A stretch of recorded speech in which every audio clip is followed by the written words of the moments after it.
یعنی یہ تو شب برات کی بات ہو رہی ہے نا، کہ شب برات کا جو قرآن میں ذکر نہیں ہے، لہذا ہم اہمیت کیوں دیتے ہیں؟ شب معراج کا تو ذکر قرآن میں ہے، شب اسراء لیلۃ اسراء کا تو قرآن میں ذکر ہے، اس وقت جب دیکھتے ہیں تو پھر قرآن کو اہمیت نہیں دیتے ہیں۔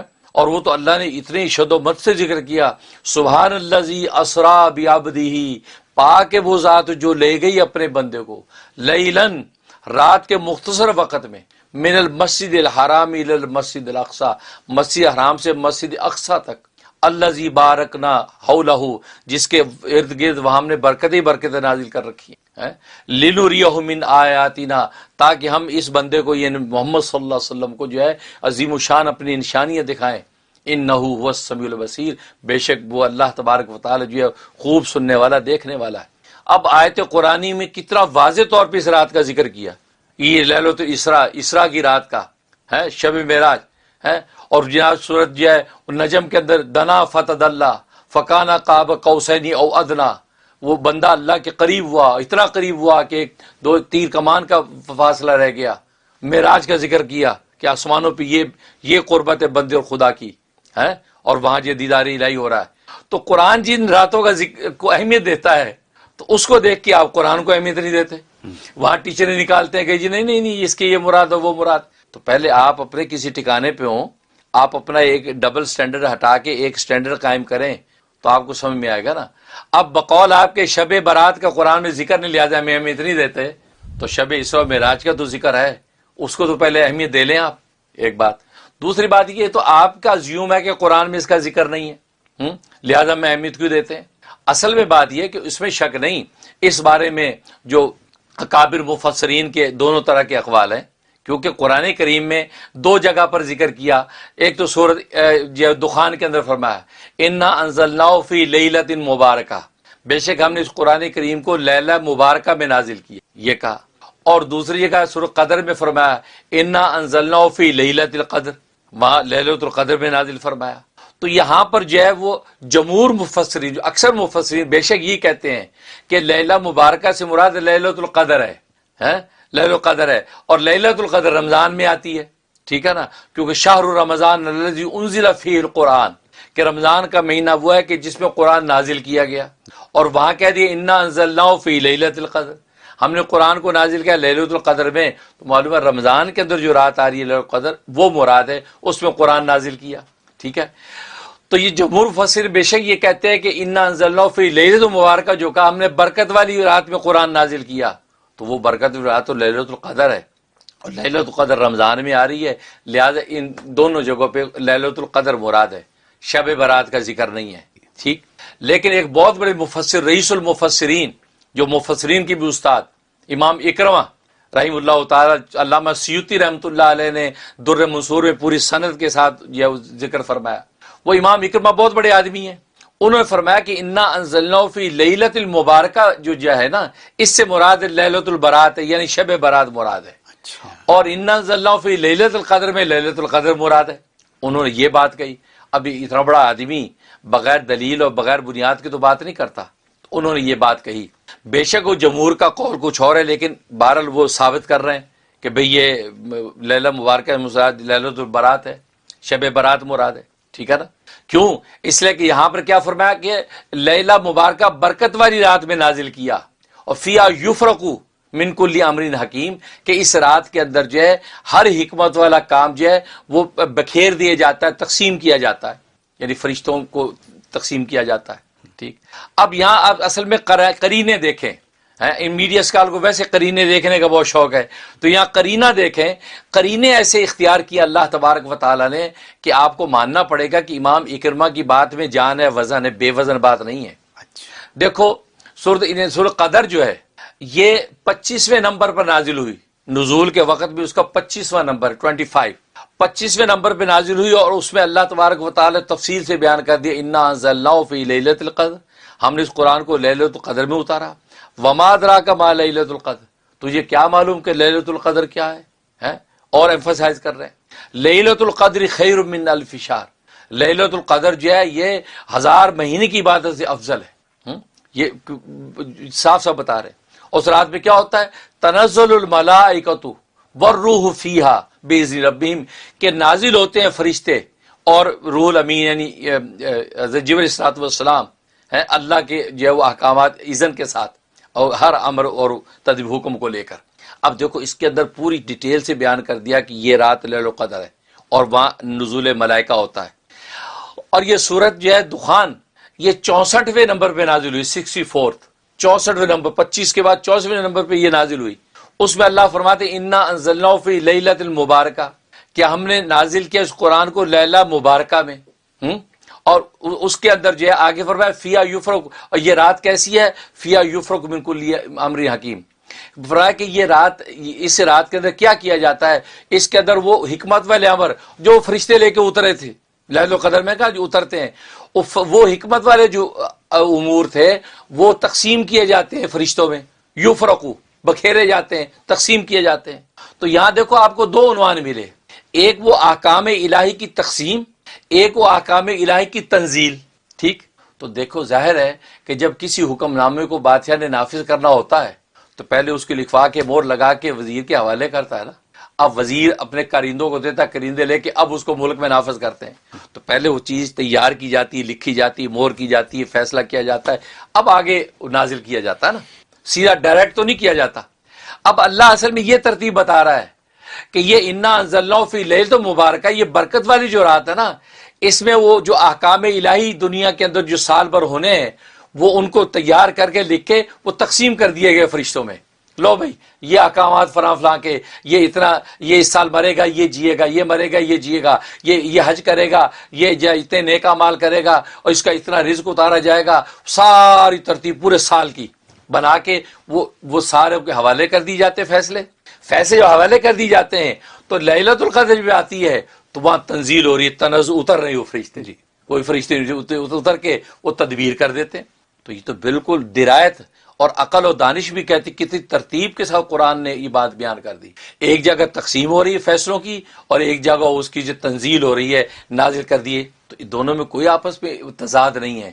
لہذا لیلہ مبارکہ سے مراد لیلۃ البرات ہی ہے، شب برات ہے کہ جس کے اندر جو ہے اللہ تبارک و تعالیٰ یہ فیصلے کرتے ہیں. کیونکہ یاد رکھیں کہ قرآن کریم یہ نازل ہونے سے مراد یہ زمین پہ نازل ہونا نہیں ہے. قرآن کا انا انزلناہ فی لیلۃ القدر، قرآن کو ہم نازل کیا تو وہ دیکھو نزول دو طرح کا ہے قرآن کا. ایک نزول واقعی ہے، ایک نزول تدریجی ہے. تدریجی نزول کا مطلب یہ ہے کہ وہ وقفے سے اپنی ضرورت کے مطابق اترتا رہا. وہ تو 23 سال میں 23 ایئر میں رسول اللہ صلی اللہ علیہ وسلم پہ اترا. یہ نزول تدریجی ہے. ٹھیک، ایک نزول واقعی ہے، اکٹھا ایک دم لوح محفوظ سے اتارا اکٹھا پورا، اس کو کہتے ہیں نزول واقعی. یہ اس رات کے اندر اترا ہے. ٹھیک، لوح محفوظ پہ لکھا ہوا تھا، وہاں سے اللہ تبارک و تعالیٰ نے جو ہے وہ یکدم جو ہے آسمانی دنیا، یہ دنیا کا آسمان نظر آتا ہے. یہاں بیت المعمور، وہاں بھی ایک کعبہ ہے جو دنیا کے کعبہ کے بالکل محاذات میں ہے. وہاں کعبہ، اس کعبہ کی چھت کے اوپر اتارا، وہاں سے لکھوا کے وہاں اتار دیا. تو یہ دفعتاً واحدہ ایک ہی دن میں سارا اترا. اس کو نزول واقعی کہتے ہیں. اب نزول واقعی جب ہوتا ہے، ہوا یا ہوتا ہے دنیا میں کوئی بھی، تو اس کے دو پروسیس ہوتے ہیں. ایک فیصلہ ہوتا ہے کہ یار یہ ہمیں کرنا ہے، اور ایک وہ کر دیا جاتا ہے. یہ ہوتا ہے نا، ٹھیک ہے نا. اب پہلے لیلۃ البرات کے اندر شب برات میں یہ فیصلہ ہوا کہ اللہ نے یہ فیصلہ کیا انا انزلناہ فی لیلۃ مبارکہ، ہم نے نازل کیا لیلہ مبارکہ میں قرآن کو. کیا مطلب؟ ہم نے اس کے نزول کا فیصلہ کر دیا. اس رات میں فیصلہ طے ہوا کہ قرآن کو جو ہے اس رات کے اندر اتارا جائے گا، یا ابھی جو رمضان آ رہا ہے مثلا، تو رمضان جو آ رہا ہے اس رمضان کی لیلۃ القدر میں اتار دیا جائے گا. یہ فیصلہ شب برات میں ہو اس وقت. تو فیصلہ ہو گیا. فیصلہ ہونے کے بعد اس سال میں اس کے بعد جب رمضان آیا، رمضان کی لیلۃ القدر آئی، تو اس میں پورا کا پورا اتار دیا گیا. تو گویا کہ وہ جو ہے اس کی تجویز پہلے ہو گئی، فیصلہ تیار ہو گیا اور نفاذ لیلۃ القدر میں ہو گیا. تو دو حصے بن گئے نزول واقعی کے کہ لیلۃ الشب برات کے اندر فیصلہ ہوا کہ قرآن کو اتاریں گے ہم لیلۃ القدر میں، اور لیلۃ القدر میں اتار دیا. تو دونوں میں کوئی تضاد نہیں ہے. کہ میں نے بتایا نا کہ پہلے تو فیصلہ تیار ہوتا ہے نافذ کرنے کے لیے، اس کے بعد نافذ ہوتا ہے. تو یہ ہوا. تو لیلۃ البرات جو ہے شب برات جو، اس میں فیصلہ ہوا کہ اللہ تبارک و تعالیٰ نے فیصلہ کر دیا کہ قرآن کریم کو آنے والے رمضان کی لیلۃ القدر میں ہم اتاریں گے آسمانی دنیا پہ. اور جب وہ لیلۃ القدر آئی تو اس کو اتار دیا. تو لہٰذا دونوں جگہ یہ کہنا درست ہوا کہ انا انزلناہ فی لیلۃ القدر، ہم نے لیلۃ القدر میں اتارا، اور ادھر کہہ دی انا انزلناہ فی لیلۃ المبارکہ، ہم نے لیلۃ مبارکہ میں اتارا۔ اس اتارے سے مراد کیا ہے؟ کہ اتارنے کا فیصلہ کیا، کیونکہ عربی کے اندر کا مزاج یہ عربی کا، جو چیز بالکل قریب ہونے والی ہو اس کو ماضی کے صیغے کے ساتھ استعمال کیا جاتا ہے کہ گویا کہ ڈن ہے، ہو گئی۔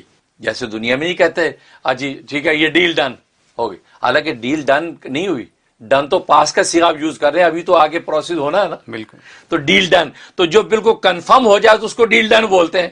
ایسی اللہ نے یہاں پہ ماضی کا جو صیغہ استعمال کیا نا، انا انزلناہ، ہم نے اتارا قرآن کریم کو لیلہ مبارکہ میں، اس کا مطلب ہے کہ ڈیل ڈن، ہم نے فیصلہ کر دیا کہ لیل و برات میں کہ قرآن کریم جو ہے لیل و قدر کے اندر اتارا جائے گا۔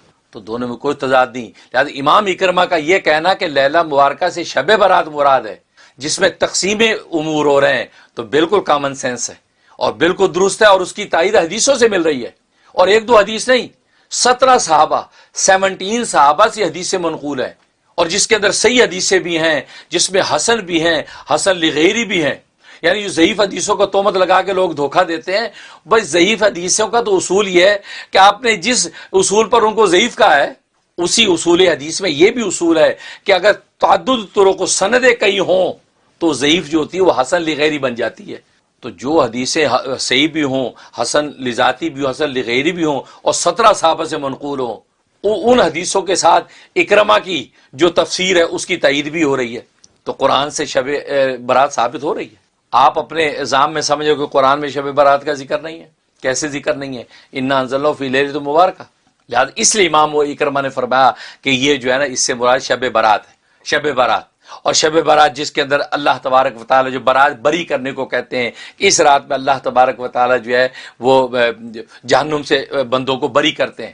یہاں تک کہ حدیث میں آتا ہے کہ اس رات میں جیسے مغرب ہوتی ہے تو اللہ تبارک و تعالیٰ آسمانی دنیا پر اجلال فرماتے ہیں، اجلال فرماتے ہیں اور جھانکتے ہیں، پوری دنیا کو جھانکتے ہیں۔ فرمایا فَيَغْفِرُ لِجَمِيعِ خَلْقِهِ، ساری مخلوق کی بخشش کر دیتے ہیں، سب کی بخشش کرتے ہیں، اِلَّا لِلْمُشْرِكِينَ، لیکن مشرک کی بخشش نہیں ہوتی، او قاتل نفسین، جو کسی کو حق قتل کرنے والے کی بخشش نہیں ہوتی، اور مشاہنین، یا جو کینہ رکھنے والے کی بخشش نہیں ہوتی۔ یہ تو مطلب یہ ہے کہ دیکھو اللہ نے سب کی بخشش کر دی اس رات کے اندر، یہ وہ برات کی رات۔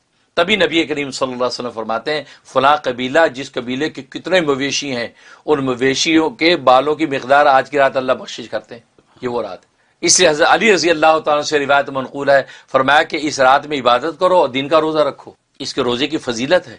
اور اسی طریقے سے صحابہ اکرام سے جو ہے متعدد طرق کے ساتھ یہ اس کی احادیث آتی ہیں، یہاں تک کہ وہ لوگ کہ جو یہ قرآن حدیث کے دعوے کرتے ہیں اور جو عام جمہور امت کے موقف کا انکار کرتے ہیں، وہ علامہ ناصر الدین البانی، ان کے ہاں بہت بڑے محدث ہیں، علامہ ناصر الدین البانی جو ہے انہوں نے بھی، جو ان کے امام ہیں، انہوں نے بھی مان لیا کہ شب برات کی جو حدیثیں ہیں وہ تو درجہ صحیح تک بھی پہنچی ہوئی ہیں، بہت سی اس میں صحیح ہیں، بہت سی حسن ہیں۔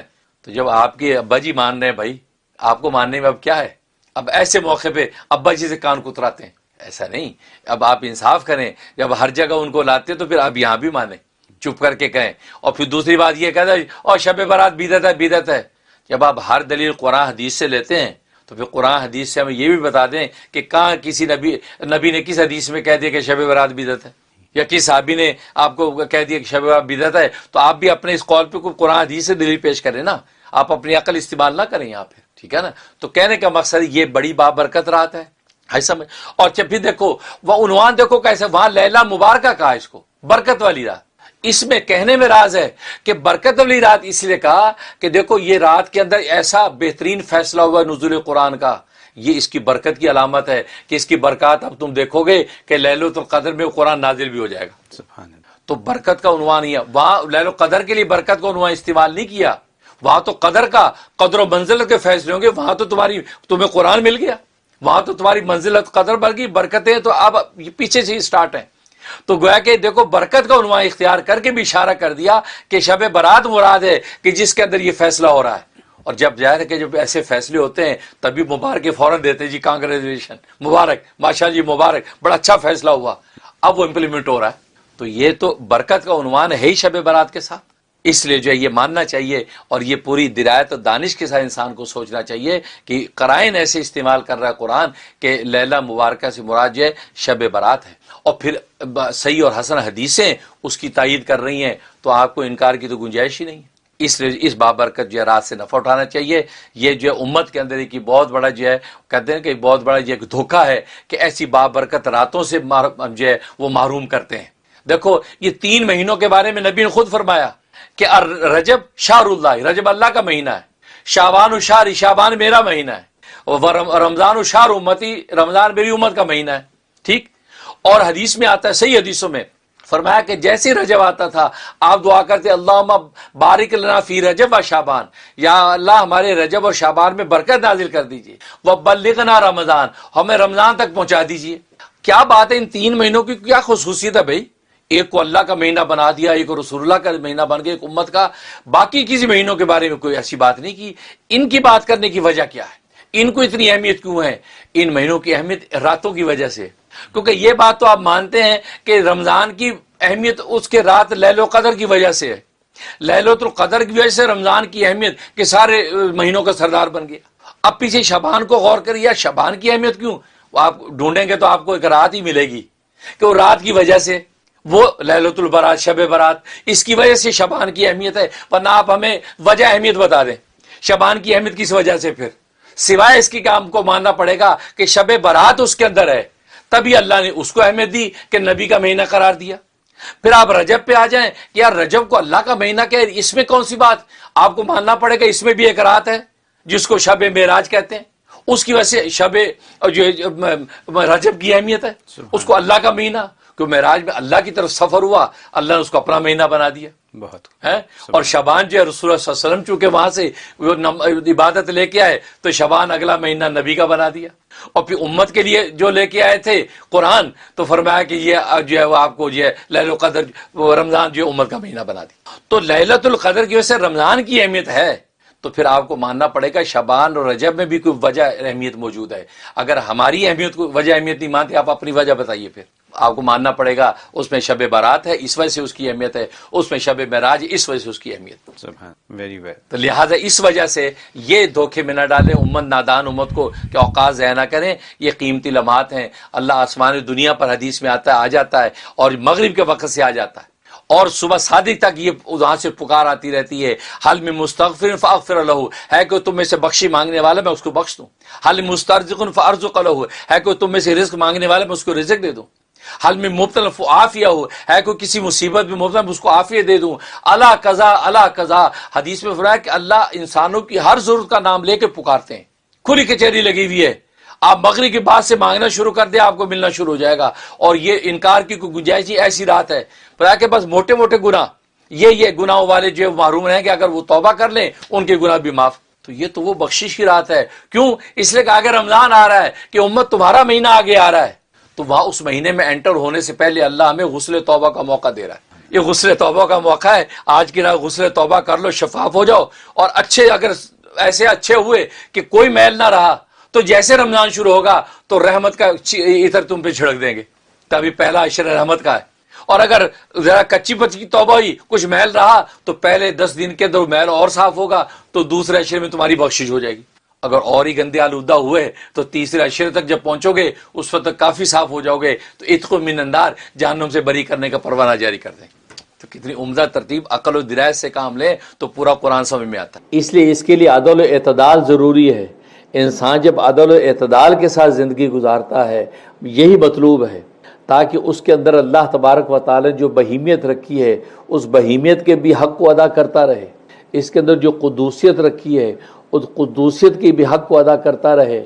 تو لہٰذا ان تمام حقوق کو جب لے کے چلتا ہے تو یہ دنیا کے اندر جنت نظیر زندگی گزارتا ہے، اور آخرت میں اللہ تبارک و تعالی اس کو جنت ہی عطا کر دیتے ہیں۔ اب رہا یہ سوال کہ اس کو عدل و اعتدال اپنے زندگی کے کن شعبوں میں اور زندگی کے کن رشتوں کے اندر قائم کرنا ہے، تو وہ 4 طرح کے رشتے ہیں جس کے اندر اس کو عدل و اعتدال کا توازن قائم رکھنا ہے۔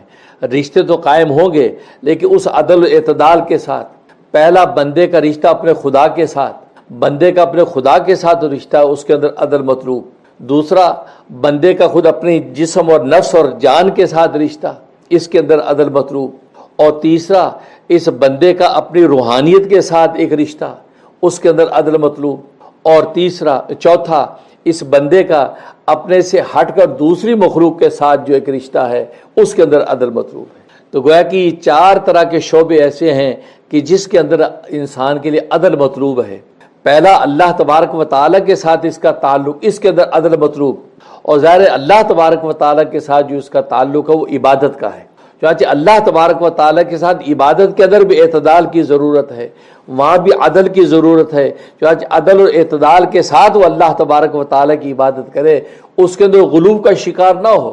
یہ نہ ہو کہ ایسی عبادت کرے کہ باقی 3 طرح کے جو رشتے ان کو بھول جائے، باقی 3 طرح کے رشتوں کا جو حق تھا اس کو ادا نہ کرے، بلکہ اللہ تبارک و تعالیٰ کی عبادت ہی کے اندر مگن رہ جائے۔ یہ مطلوب نہیں ہے۔ چنانچہ حدیث میں آتا ہے، حضرت سلمان فارسی رضی اللہ تعالیٰ عنہ صحابی ہیں، ان کی رسول اللہ صلی اللہ علیہ وسلم نے مواخات ابو درداء صحابی کے ساتھ کی۔ ابو درداء رضی اللہ تعالیٰ عنہ ان کی مواخات کی، یعنی بھائی بنا دیا۔ حضرت سلمان فارسی رضی اللہ تعالیٰ عنہ حضرت ابو درداء کے گھر میں آئے تو گھر والی کو دیکھا کہ میلے کپڑے پہنے ہوئے ہیں، نہ کوئی بناؤ سنگھار ہے، نہ کچھ ہے، بس الول جلول حالت میں بیٹھی ہیں۔ حضرت سلمان فارسی رضی اللہ عنہ نے پوچھا کہ بہن خیریت ہے؟ یہ تمہاری حالت کیسی ہے؟ کہا کہ کس کے لیے اپنی حالت بناؤں؟ کیا مطلب؟ کہا کہ ابو درداء میرا شوہر ہے، شوہر ہی کے تو بننا سنورنا ہوتا ہے، اور شوہر کی حالت یہ کہ وہ مصلی سے ہٹتا ہی نہیں ہے، وہ تو اللہ کی عبادت میں لگا رہتا ہے، ذکر و تلاوت میں لگا رہتا ہے، اس کو میرے سے کوئی مطلب ہی تعلق ہی نہیں ہے، مہینوں گزر جاتے وہ کبھی پلٹ کے مجھے دیکھتا ہی نہیں ہے، تو آخر میں بناؤ سنگھار اپنے آپ کو تیار کروں کس کے لیے؟ اب یہ بات سنی تو ان کو بڑا دکھ ہوا۔ شام کو ابو درداء آئے، ابو درداء سے کہا کہ بھائی جان یہ کیا خبر ہے؟ آپ اللہ کی عبادت کریں، اللہ کے ذکر و اذکار میں لگیں، لیکن بیوی کا حق، بیوی تمہاری جو کس حال میں ہے اور تم ادھر نگاہ ہی نہیں کرتے ہو۔ فرمایا انا لربک علیک حقا، تیرے رب کا بھی تجھ پہ حق ہے، لہٰذا تو اس کی عبادت کر۔ انا لزوجک علیک حقا، تیری بیوی کا تجھ پہ حق ہے، اس حق کو بھی تو ادا کر۔ انا لجسدک علیک حقا، تیرے جسم کا بھی تجھ پہ حق ہے، اس کو بھی آرام دے۔ الا لنفسک علیک حقا، تیرے نفس پر بھی تجھ پر حق ہے، اس نفس کا بھی حق ادا کر۔ لیکن یہ طریقہ نہیں ہے کہ تو جب مستقل اللہ تبارک و تعالیٰ کی عبادت میں لگا ہوا ہے اور بیوی تمہاری منتظر بیٹھی۔ یہ بات کہی۔ ابو درداء رضی اللہ تعالیٰ جب یہ سنا تو وہ رسول اللہ صلی اللہ علیہ وسلم کے پاس گئے اور جا کے کہا کہ مجھے سلمان فارسی نے ایسا کہا ہے، میں تو جب کہ سب کچھ اپنے شب و روز اللہ کے لیے وقف کر چکا، ہر وقت اللہ کی عبادت کرتا ہوں، ذکر و اذکار، تو وہ بجائے خوش ہونے کے انہوں نے مجھے یہ نصیحت کی، یا رسول اللہ آپ کیا فرماتے ہیں؟ تو رسول اللہ صلی اللہ علیہ وسلم صدق سلمان نے سچ کہا، سلمان نے سچ کہا، ٹھیک کہا کہ بے شک اللہ کا بھی تجھ پہ حق ہے، لیکن اللہ کے غیر جو رشتے تیرے ساتھ اللہ نے جوڑے ان کا بھی تجھ پہ حق ہے۔ تو دیکھو یہاں پر عبادت کا حق ہے، اللہ تبارک و تعالیٰ کے ساتھ ہمارا رشتہ عبادت کا ہے، لیکن عبادت کی بھی ایک لمیٹیشن اللہ تبارک و تعالیٰ قائم رکھی ہیں، اس لمٹ کے مطابق ہم اللہ کی عبادت بھی کریں۔ لیکن اب اس کے علاوہ جو رشتے ہیں، بیوی ہے، بچے ہیں، عزیز و اقارب ہیں، دوست یار ہیں، ماحول معاشرہ، اس کا بھی تو حق ہے، وہ حق کا کیسے ادا ہوگا؟ تمہاری اپنی جسم و جان ہے، اس کا آرام و راحت ہے، اس کا حق کیسے ادا ہوگا؟ تو نبی کریم صلی اللہ علیہ وسلم نے سلمان فارسی کی تصدیق کی کہ بالکل درست کہا کہ تمہیں اللہ کی عبادت کے ساتھ ساتھ دوسرے رشتوں کا بھی حق ادا کرنا۔ بلکہ بخاری شریف کی حدیث ہے، عبداللہ ابن عمر رضی اللہ تعالیٰ عنہ، ایک ہے عبداللہ ابن عمر جو عمر خطاب رضی اللہ تعالیٰ کے صاحبزادے، وہ نہیں، یہ عبداللہ ابن عمر، یہ عمر ابن عاص رضی اللہ تعالیٰ کے صاحبزادے ہیں۔ یہ ہر وقت عبادت میں رہتے، ساری رات مصلی پہ کھڑے رہتے، سارے دن روزہ رکھتے ہیں، ہر وقت اللہ کی ذکر و اذکار تلاوت میں لگے رہتے ہیں۔ تو باپ نے جب صورتحال دیکھی تو عمر ابن عاص رضی اللہ تعالیٰ رسول اللہ صلی اللہ علیہ وسلم کے پاس گئے، کہ یا رسول اللہ میرا بیٹا عبداللہ ابن عمر ہر وقت اللہ کی عبادت کرتا ہے، ہر وقت دن میں روزے رکھتا ہے، تو اس کو اپنی بیوی کے حق کا بھی خیال نہیں ہے، وہ دائیں بائیں دیکھتا ہی نہیں، ہر وقت اسی میں ہے، آپ ذرا اس کو نصیحت کریں۔ اور پھر وہ گوشت نہیں کھاتا، گوشت یہ کہہ کے نہیں کھاتا کہ گوشت کھانے سے روحانیت ٹوٹتی ہے، لہذا روحانیت کو بڑھانا کیا طریقہ، یہ کہ گوشت بند کر دو۔ اور یہ زمانہ جاہلیت کے اندر تصور تھا کہ وہ گوشت اس لیے نہیں کھاتے تھے تاکہ گوشت نہ کھا کے اللہ کا تقرب حاصل کریں، تو اس کو اللہ کے تقرب کا ذریعہ سمجھتے تھے، اور سمجھتے تھے کہ گوشت کھانے سے انسان کی سفلی اور نفسانی خواہشیں بھڑکتی ہیں، لہذا اللہ تبارک و تعالیٰ کی عبادت کے اندر چونکہ رکاوٹ بنتا ہے، لہذا گوشت کھانا بند۔ اس تصور کے ساتھ گوشت نہ کھانا حرام ہے، یہ تصور جاہلانہ مشرکانہ تصور ہے۔ ہاں اگر آپ کو طبی مجبوری ہے، طبی طور پہ گوشت آپ کو سوٹ نہیں کرتا، کوئی وجوہات ہے، وہ الگ بات ہے، لیکن یہاں آپ ایک شرعی تصور قائم کر لیں کہ گوشت نہ کھانے سے روحانیت بڑھے گی، گوشت نہ کھانے سے اللہ کا تقرب ملے گا۔ تو عبداللہ ابن عمر رضی اللہ تعالیٰ گوشت نہیں کھاتے ہیں، نتیجہ یہ کہ وہ کمزور ہو رہے ہیں۔ تو رسول اللہ صلی اللہ علیہ وسلم نے عبداللہ ابن عمر کو بلایا کہ عبداللہ، کیا یہ بات سچ ہے کہ تو گوشت نہیں کھاتا؟ کیا یہ بات سچ ہے کہ تو ساری رات جو ہے اللہ کی عبادت میں کھڑا رہتا ہے؟ کیا یہ بات سچ ہے کہ تو اپنے جو ہے وہ دن میں تو روزے رکھتا ہے؟ کہا کہ یا رسول اللہ بالکل درست ہے، ہاں ایسا ہی ہے۔ اب اس کے بعد رسول اللہ صلی اللہ علیہ وسلم فرمایا کہ عمر، ان لنفسک علیک حقا، تیرے جسم و جان کا تجھ پہ حق ہے، ان لزوجک علیک حقا، تیرے زوج کا تجھ پہ حق ہے۔ ہمیشہ بات خراب کرتے، جیسے ہو رہا پتہ ہے جو ہو رہا، بیٹھ جائے، ہمیں آپ سے زیادہ عقل ہے، کیا کرنا ہے؟ لا حول ولا قوت الا باللہ۔ آپ لوگ کنٹرول کیا کریں بھائی چیزوں کو، جس طرح ہو رہا ہمیں پتہ جو ہو رہا ہے بھائی، آپ لوگ نہ اپنی عقل چلایا کریں۔ انا للہ۔ رسول اللہ صلی اللہ علیہ وسلم عبداللہ ابن عمر رضی اللہ عنہ فرمائے انا لنفسک علیک حقا، کہ تیرے نفس کا تجھ پہ حق ہے، انا لزوجک علیک حقا، تمہارے زوج کا تجھ پر حق ہے، تو انا لجسدک علیک حقا، تمہارے جسم جان کا تجھ پر حق ہے۔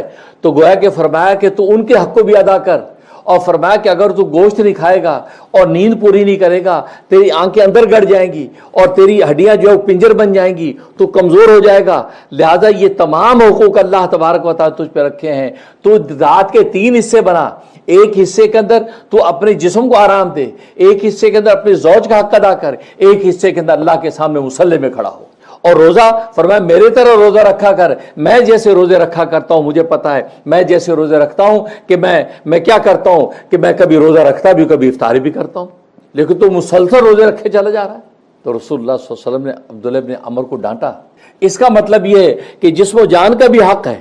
تو گویا کہ پہلا جو عدل ہے وہ بندے کا اپنے خدا کے درمیان کہ جو رشتہ عدل کا قائم، وہ عبادت، اور عبادت میں عدل ہونا چاہیے، ظلم نہیں ہونا چاہیے۔ اگر سارا وقت آپ نے اللہ کی عبادت میں دے دیا تو گویا کہ آپ نے اپنی جسم و جان پر ظلم کیا، اپنے بیوی بچوں پہ ظلم کیا، اپنے دیگر رشتوں پہ ظلم کیا۔ اس لیے اللہ کے نبی نے صحابی کو ڈانٹا کہ نہیں، جو اعتدال کے ساتھ عبادت ہے یہی تم پر ہے، یہ نہیں کہ تو ایک طرف اتنا جھک جائے کہ دوسری طرف کے رشتوں پر ظلم ہونے لگے۔ تو گویا کہ پہلا فرمایا کہ بندے اور خدا کے درمیان عدل کا رابطہ، دوسرا بندے کا اپنے نفس کے ساتھ عدل کا رابطہ ہونا چاہیے، اپنے نفس و جسم و جان کے ساتھ عدل کا رابطہ ہونا چاہیے، اپنی جسم و جان کا جو حق ہے اس کو دینا ہے۔ ظاہر کہ جسم و جان کا حق کیا ہے؟ اس کو اچھا کھانا ہے، اس کو پینا ہے، اس کو آرام کرنا ہے، تو گویا کہ اس کے نفس کا جسم جان کا جو حق ہے اس کو ادا کرنا ہے۔ اور یہی نبی کریم صلی اللہ علیہ وسلم نے تاکید فرمائی کہ تو اپنے جسم جان کا حق ادا کر، تو گوشت کھا، اچھا کھانا کھا، کیونکہ جسم کا حق ہے، اور تو یہ سوچ کے گوشت نہیں کھاتا کہ اس سے اللہ تبارک و تعالیٰ کا تقرب ملے گا۔ نہیں، یہ تو ویسے زمانہ جاہلیت کا تصور ہے، یہ ویسے تصور حرام ہے۔ باقی جیسے میں نے عرض کیا، آج کسی کو طبی طور پہ کوئی مسئلہ ہے تو اگر وہ گوشت کسی وجہ سے نہیں کھاتا، یا ڈاکٹر حکیم طبیب نے اس کو کہہ دیا کہ پرہیز کر لو کچھ عرصہ، تو وہ الگ بات ہے، لیکن یہاں اس کو اللہ تبارک و تعالیٰ کا تقرب سمجھ کے گوشت سے اوائڈ کرنا یہ حرام ہے۔ تو نبی کریم صلی اللہ علیہ وسلم نے ڈانٹ دیا کہ نہیں، تم گوشت کھاؤ، اس لیے کہ نہیں کھاؤ گے تمہاری ہڈیاں کمزور ہو جائیں گی، تم جو کمزور ہو جاؤ گے، آنکھیں گڑ جائیں گی، لہٰذا تمہیں مضبوط بننا ہے۔ تبھی تو ایک حدیث میں نبی نے فرمایا المومن قوی خیر من المومن الضعیف، جو طاقتور مومن ہے وہ کمزور مومن سے بہتر ہے، کمزور مومن سے بہتر ہے۔ تو اس کا مطلب ہے کہ جسم و جان کا بھی حق۔ تو گویا کہ پہلا عدل خود بندے اور خدا کے درمیان جو رشتہ ہے اس کے اندر عدل، اور ظاہر ہے وہ تعلق کیا ہے؟ وہ تعلق عبادت کا ہے۔ اور پھر اس انسان کا اپنے نفس کے ساتھ جو ایک رشتہ اور تعلق ہے، اس کا تعلق انسان کی جسم و جان، یہ اس کا تعلق معیشت کا ہے۔ ظاہر اس جسم و جان کے جو تقاضے ہیں اس کو پورا کرنے کے لیے کسب معاش کرتا ہے، وہ 2 وقت کی روٹی کما کے لاتا ہے، دکان کھولتا ہے، دفتر کھولتا ہے، زراعت کرتا ہے۔ ظاہر ہے کہ جتنی مادی غذائیں دوائیں اس کو حاصل ہوگی وہ اس کی جسم و جان ہی کی ٹیک کیئر کے لیے ہوگی، اس کی جسم و جان ہی کو راحت پہنچے گی۔ تو گویا کہ اس کے نفس اور جسم کے ساتھ جو رشتہ یہ معیشت کا ہے۔ تو گویا کہ پہلا رشتہ تو عبادت کا، دوسرا معیشت کا، اور معیشت کے معاملے میں بھی اعتدال کی ضرورت ہے۔ اعتدال کے ساتھ وہ اس معیشت کے رشتے کو لے کے چلتا ہے۔ معیشت کے اندر بھی ایسا غلو نہیں کہ انسان کمانے میں ایسا لگ جائے فنا ہو جائے کہ اس کے باقی رشتوں کو بھول جائے، دکانداری کرنے لگا ایسی کرنے لگا کہ باقی رشتے بھول گیا۔ نہیں، بلکہ معیشت کا بھی ایک وقت رکھا ہے، ٹائم رکھا ہے۔ بلکہ دین اسلام نے تو جو تصور رکھا ہے وہ تو اس کا وقت جو یہ کمانے کا جو وقت وہ عصر تک کا ہے، یعنی صبح سے شروع کرے، صبح ناشتے کے بعد سے شروع کرے زور تک، اور زور کے بعد عصر تک کا دن کا جو وقت یہ اصل میں اس کی معیشت کا وقت ہے۔ اس سے زیادہ کو تو حکم ہی نہیں ہے۔ اس کے بعد باقی اللہ کی باتوں میں لگے، کیونکہ عصر، مغرب، عشاء یہ نمازیں قریب قریب ہیں، اور آپ جانتے ہیں والعصر کی قسم ہی اللہ تبارک و تعالی اس لیے کھائی ہے کہ عصر کا جو وقت ہوتا ہے، عصر کے وقت میں انسان دن بھر کی کمائی کا حساب کتاب کرتا ہے، ہم نے کتنا کمایا، کتنا کیا، کرنے کے بعد اب اس کے عصر کے بعد اپنے کام سے فارغ ہو گئے، دکان بند کر کے گھر، صبح فجر کے بعد سے اپنے کام میں لگتا ہے، تو فجر کے بعد سے لے کے عصر تک کا وقت یہ اس کے کسب معاش کا ہے، بس اتنا وقت اس کے اندر دینے کی ضرورت ہے۔ لیکن آج آپ دیکھتے ہیں ہم اتنے ہلکان ہو جاتے کمانے میں، ایسے ہلکان ہو جاتے، نتیجہ یہ کہ اس کے علاوہ کوئی فکر ہی، صبح کما رہے ہیں، شام کما رہے ہیں، دن میں کما رہے ہیں، رات میں کما رہے ہیں، ہر وقت کمائی کی، یہ بل پورے کرنے، وہ بل پورے کرنے، ظاہر لگژری اتنی پال رکھی ہے، لگژری لائف اتنی بنا رکھی ہے کہ اس کے تقاضے پورا کرنے کے لیے اپنی جان جوکھم میں ڈالنی پڑتی ہے۔ لیکن دین اسلام نے آپ کو جان جوکھم میں نہیں ڈالا، تو گویا کہ یہ جسم و جان کا تھا، تو یہ معیشت کا رشتہ ہے۔ اور تیسرا روحانیت کے ساتھ انسان کا رشتہ، کہ خود انسان کا جو ہے یہ تعلق اس کی روحانیت کے ساتھ، ظاہر جسمانیت کے لیے معیشت اور روحانیت کا ایک رشتہ، ظاہر اس کے لیے ذکر و مراقبات، پہلا عبادات، دوسرا معیشت، اور تیسرا ذکر و مراقبات۔ انسان مراقبے کرتا ہے، اپنے جو ہے نفس کو دیکھتا ہے کہ کیا گناہ ہوئے ہیں، کیا ثواب ہوئے ہیں، کیسے اللہ کا قرب پاؤں، کیسے اللہ تبارک و تعالیٰ کو راضی کروں، صبح شام مراقبے۔